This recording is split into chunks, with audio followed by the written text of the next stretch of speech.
அஸ்ஸலாமு அலைக்கும். Welcome to சஸ் கிச்சன். இன்றைக்கி நம்ம சிக்கன் பிரியாணி தான் எப்படி பண்ணலாம் அப்படின்னு தாங்க பார்க்க போகிறோம். தீபாவளி கூட இதை ட்ரை பண்ணலாம். ரொம்ப ஈஸியாக எல்லாத்துக்கும் புரிகிற மாதிரி செஞ்சு காமிச்சிருக்கேன். 1/2 கிலோ அளவுக்கு நான் செஞ்சு காமிச்சிருக்கேன். நீங்கள் 1 கிலோ அளவுக்கு நீங்கள் செய்யணும் அப்படின்னா இதை அப்படியே டபுள் ஆக்கிக்கோங்க. நீங்கள் மட்டன் பிரியாணி பண்ணணுன்னா கூட அந்த வீடியோ நான் வந்து அப்லோட் பண்ணியிருக்கேன். நீங்கள் வேணால் செக் பண்ணி பார்த்துக்கோ. அது லிங்க் வந்து கீழே கொடுத்துருக்கேன். வாங்க செய்ய ஆரம்பிச்சிடலாம். ஒரு பெரிய பாத்திரம் எடுத்துக்கோங்க. இதில் 100 கிராம் அளவுக்கு எண்ணெய் எடுத்திருக்கேன். நீங்கள் ரீஃபைண்ட் ஆயில் கூட எடுத்துக்கலாம். நான் இன்றைக்கி எடுத்துருக்கிறது கடலை எடுத்திருக்கேன். இதோட 100 கிராம் அளவுக்கு நெய் எடுத்திருக்கேன். இதையும் நம்ம சேர்த்துக்கலாம். சேர்த்தாச்சு. நெய்யும் கொஞ்சம் உருகிடுச்சு. இப்போது தாளிக்கிறதுக்காக ஏலக்காய், பட்டை, கிராம்பு 3மே எடுத்திருக்கேன். அளவுகள் எல்லாமே நான் ஸ்க்ரீனில் கொடுத்துருக்கேன். நீங்கள் பார்த்துக்கோங்க. இது கொஞ்சம் பொரிஞ்சு வரட்டும். நீங்கள் எடுக்கிற பாத்திரம் கொஞ்சம் அடிகனமான பாத்திரமாக எடுத்திங்கன்னா உங்களுக்கு கீழே ஒட்டாது. இப்போது பெரிய வெங்காயம் சேர்க்க போகிறோம். 200 கிராம் அளவுக்கு பெரிய வெங்காயம் எடுத்திருக்கேன். நீல வாக்கில் கட் பண்ணியிருக்கேன். ஒரே சைஸாக கட் பண்ணிக்கோங்க. இது நல்லா ப்ரௌன் ஆகிற வரைக்கும் வதக்கிக்கோங்க. நம்ம இன்றைக்கி பாஸ்மதி அரிசி தான் செஞ்சு காமிக்க போகிறோம். இப்போ நல்லா ப்ரௌன் ஆயிடுச்சு வெங்காயம். இந்தளவுக்கு நல்லா வதங்கினதுக்கப்புறம் நம்ம வந்து அடுத்த பொருளாக சேர்க்க போகிறோம். இதுக்கப்புறம் இஞ்சி பூண்டு பேஸ்ட் சேர்க்குறேன். 100 கிராம் அளவுக்கு இஞ்சி பூண்டு பேஸ்ட் சேர்த்துருக்கேன். இதே நல்லா வதக்கிக்கலாம். இதோட பச்சை வாசனை நல்லா போகணும். அது வரைக்கும் நல்லா வதக்கிக்கோங்க. இங்கே பாருங்கள், இந்த அளவுக்கு நல்லா வதக்கணும். பச்சை வாசனை போய் நல்லா வதங்கினதுக்கப்புறம் தான் அடுத்த பொருள் சேர்க்கணும். அடுத்த தக்காளி வந்து 100 கிராம் அளவுக்கு எடுத்திருக்கேன். அதையும் நல்லா பொடியாக கட் பண்ணிக்கோங்க. தக்காளி நல்லா வதக்கணும். இதோட பச்சை வாசனை நல்லா போய் நல்லா வாசனை வரும். அது வரைக்கும் நல்லா வதக்கிக்கோங்க. உடனே அடுத்த பொருள்லாம் சேர்க்கக்கூடாது. கொஞ்சம் நல்லா வதங்கினதுக்கப்புறம் தான் அடுத்த பொருள்லாம் சேர்க்கணும். இதுக்கப்புறம் கொத்தமல்லி, புதினா 2மே நான் சேர்த்துருக்கேன். இது நல்லா கலந்துட்டு இது நல்லா வதங்கட்டும். அடுப்பு வந்து சிம்மில் வச்சுக்கோங்க. இது நல்லா வதங்கிட்டு இருக்கட்டும். இப்போது நம்ம அரிசியை போய் வேக வைக்க போகிறோம். நான் இன்றைக்கி 1/2 கிலோ அளவுக்கு அரிசி எடுத்திருக்கேங்க. பாஸ்மதி அரிசி எடுத்திருக்கேன். அதான் வேக வைக்க போகிறோம். ஒரு பாத்திரம் நல்லா நிறையா தண்ணி வச்சுக்கோங்க. இதில் உப்பு சேர்த்துக்கோங்க.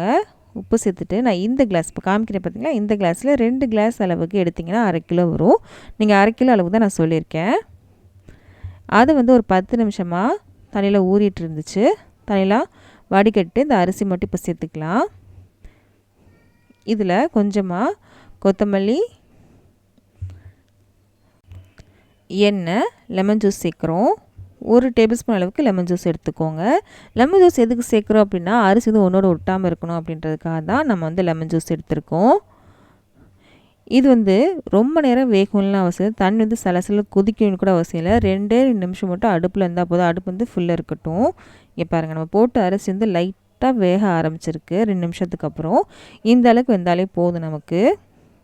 இதில் இருக்க கஞ்சித்தண்ணி மட்டும் தான் நம்ம எடுக்க போகிறோம். அதுக்காக தான் இந்த மாதிரி பண்ணுறோம். 2 நிமிஷம் மட்டும் அடுப்பில் வச்சுக்கோங்க.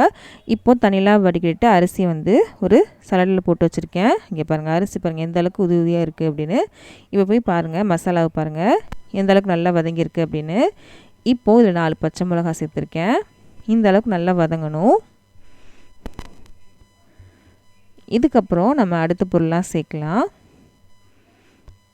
இதுக்கப்புறம் ஒரு 1/2 டேபிள் ஸ்பூன் அளவுக்கு மிளகாத்தூள், தனி மிளகாத்தூள் தான் எடுத்திருக்கேன். அதை நம்ம சேர்த்துக்கலாம். 1/2 டேபிள் ஸ்பூன் அளவுக்கு மல்லித்தூள். பொடிகள்லாம் சேர்க்கும் போது அடுப்பு வந்து சிம்மில் இருக்கட்டும். இப்போது அடுத்து நம்ம தயிர் சேர்க்க போகிறோம். ஒரு 50 கிராம் அளவுக்கு தயிர் எடுத்திருக்கேன். கொஞ்சம் கெட்டியான தயிர் எடுத்துக்கோங்க. ரொம்ப புளிக்கிற தயிர் எடுக்க வேண்டாம். நல்லா ஃப்ரெஷ்ஷான தயிர் எடுத்திங்கன்னா நல்லாயிருக்கும். இதையும் சேர்த்து நல்லா கலந்து விடலாம். தயிர் சேர்க்கும்போது கண்டிப்பாக அடுப்பு வந்து சிம்மில் தான் இருக்கணும். இது நல்லா கலந்து விடலாம். இப்போது ஒரு 3/4 கிலோ அளவுக்கு சிக்கன் எடுத்திருக்கேன். அதை நம்ம சேர்த்துக்கலாம். நல்லா க்ளீன் பண்ணி வச்சுருக்கேன். அதை நம்ம சேர்த்துக்கலாம்.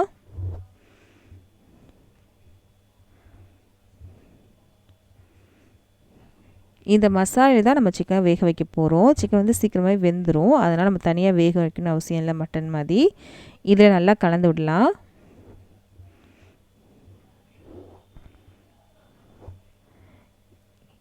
இதுக்கு தேவையான உப்பு சேர்த்துருக்கேன். சிக்கனுக்கு தேவையான உப்பு சேர்த்துருக்கோம். நம்ம அரிசி கொஞ்சம் உப்பு முதவே சேர்த்துருக்கோம். அதனால் பார்த்து கவனமாக உப்பு சேர்த்துக்கோங்க. இப்போ நல்லா கலந்து விடலாம். இப்போவே நல்லா பிரியாணி வாசம் வரும். இப்போ நல்லா கலந்து விட்டாச்சு. இப்போது அடுப்பு சிம்மில் தானே இருக்குது, அப்படியே மூடி வச்சிடலாம்.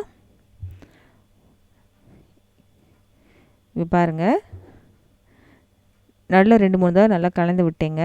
சிக்கன் வந்து ஓரளவுக்கு நல்லா வெந்திருக்கு, பார்க்கும்போது உங்களுக்கே தெரியும்னு நினைக்கிறேன். பாதுக்கு இப்போ பார்த்துக்கு நிறைய வித்தியாசம் இருக்குது. இப்போ நல்லா கலந்து விடலாம். நல்லா கலந்து விட்டாச்சு. இந்த கிளாஸில் தானே நம்ம அரிசி எடுத்தோம். இந்த கிளாஸில் 2 கிளாஸ் அளவுக்கு நம்ம வந்து அரிசி எடுத்தோம். 1 கிளாஸுக்கு 1.5 கிளாஸ் அளவுக்கு தண்ணி சேர்க்க போகிறோம். அப்போது 2 கிளாஸுக்கு 3 கிளாஸ் அளவுக்கு நம்ம தண்ணி எடுத்திருக்கோம். இப்போ 2வது கிளாஸ் சேர்க்குறேன். மொத்தமாக 3 கிளாஸ் அளவுக்கு நம்ம வந்து தண்ணி எடுத்திருக்கோம். தண்ணியோட அளவு மட்டும் கரெக்டாக எடுத்துக்கோம், இல்லைன்னா அரிசி வந்து குழஞ்சி போயிடும். நீங்கள் 1 கிளாஸ் அரிசி எடுத்து செய்கிறீங்க அப்படின்னா 1.5 கிளாஸ் அளவுக்கு நீங்கள் தண்ணி சேர்த்தா போதும். இப்போ நல்லா கலந்து விட்டாச்சு. இது நல்லா கொதிக்கணும், சலசலன்னு கொதித்து வரட்டும். இப்போ மூடி வச்சிடலாம். உப்பு செக் பண்ணுறேன். எனக்கு உப்பு மட்டும் கொஞ்சம் கம்மியாக இருக்குது, உப்பு மட்டும் சேர்த்துக்கிறேன். உப்பு காரெல்லாம் செக் பண்ணிக்கோங்க. உங்களுக்கு தேவைப்பட்டுச்சுன்னா எது வேணுமோ அதை நீங்கள் சேர்த்துக்கலாம். எனக்கு உப்பு மட்டும் கொஞ்சம் கம்மியாக இருந்தனால உப்பு சேர்த்துருக்கேன். சேர்த்து நல்லா கலந்துட்டு மூடி வச்சிடலாம். தண்ணி வந்து நல்லா சலசலன்னு கொதிக்கட்டும். மூடி வச்சிடலாம். இப்போது மூடி வச்சிட்டேன். இப்போ பாருங்கள், தண்ணி வந்து நல்லா சலசலன்னு கொதிக்குது. பார்த்திங்களா, நல்லா சலசலன்னு கொதிக்குது. 2 டேபிள் ஸ்பூன் அளவுக்கு லெமன் ஜூஸ் சேர்க்குறோம். முதவே 1 டேபிள் ஸ்பூன் அளவுக்கு அரிசி வேக வைக்கும்போது சேர்த்துருக்கோம். இப்போ 2 டேபிள் ஸ்பூன் அளவுக்கு சேர்த்துருக்கோம். இப்படி சேர்க்குறனால அரிசி வந்து நல்லா உதிரி உதிரியாக சூப்பராகவே வரும். இப்போ நல்லா கலந்து விட்டுட்டு நம்ம வந்து வடிகட்டி வச்சுருந்தா அரிசி சேர்க்க போகிறோம். இப்போ பாருங்கள், அரிசிலாம் பாருங்கள் எவ்வளோ உதிரி உதிரியாக இருக்குது அப்படின்னு. இப்போ அரிசி எதுவும் ரொம்ப கலந்து விடக்கூடாது, பார்த்து கவனமாக கலந்து விடணும். அரிசி வந்து உடையாமல் பார்த்துக்கோங்க. இப்போது நல்லா கலந்து விட்டாச்சு. இந்த அளவுக்கு தண்ணி இருந்தாலே போதும். இப்போ வந்து அடுப்பு வந்து ஃபுல் பண்ணிக்கோங்க. ஒரு 2 நிமிஷம் வரைக்கும் அடுப்பு வந்து ஃபுல்லே இருக்கட்டும், நல்லா சலசலன்னு கொதிக்கட்டும். ரொம்ப போட்டு கலந்து விட வேண்டாம். இங்கே பாருங்கள், பார்த்து கவனமாக கலந்து விடுங்க. 2 நிமிஷமாக கொதிச்சிட்ருக்கு பாருங்கள். இப்போ அடுப்பு ஃபுல்லாக தான் இருக்குது, இன்னும் ஃபுல்லாக தாங்க இருக்குது. மூடி வச்சு மூடிட்டேன். இப்போ மேலே வந்து வெயிட் வைக்கிறேன். நம்ம அரிசி வந்து வடித்தோலே தண்ணி, அந்த தண்ணி தான் வைக்கிறேன். அது சூடாக தான் இருக்குது. நல்லா வெயிட் வச்சுக்கோங்க. 2 நிமிஷம் வரைக்கும் அடுப்பு வந்து ஃபுல்லில் இருக்கட்டும். ஒரு 5 நிமிஷத்துக்கு அப்புறம் அடுப்பு வந்து சிம்மில் இருக்கட்டும். அப்புறம் அடுப்பு ஆஃப் பண்ணிடுங்க. அரை மணி நேரத்துக்கு அப்படியே விட்டுருங்க. மினிமம் அரை மணி நேரமாக இருக்கணும். 1 மணி நேரம் வச்சிங்கன்னா சூப்பர். ஒரு அரை மணி நேரத்துக்கு அப்புறம் காமிக்கிறேன் உங்களுக்கு.